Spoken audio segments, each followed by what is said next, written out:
আগামী নির্বাচন বানচাল ও ইঞ্জিনিয়ারিং করতে একটি পক্ষ গভীর ষড়যন্ত্র করছে বলে মন্তব্য করেছেন বিএনপি স্থায়ী কমিটির সদস্য সেলিমা রহমান।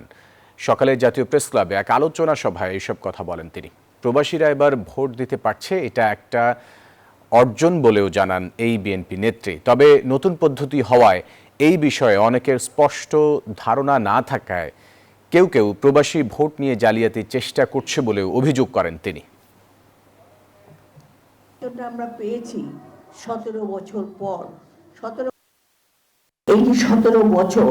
তাছাড়া আমাদের যে প্রতিদ্বন্দ্বী তাদের যে টাকা পয়সার খেলা, কারণ এখন এই নির্বাচনটা ভীষণভাবে ষড়যন্ত্র চলছে, হয় বন্ধ করা, বানচাল করা, অথবা এই নির্বাচনী ইঞ্জিনিয়ারিং বলে না, সে কিছু করা।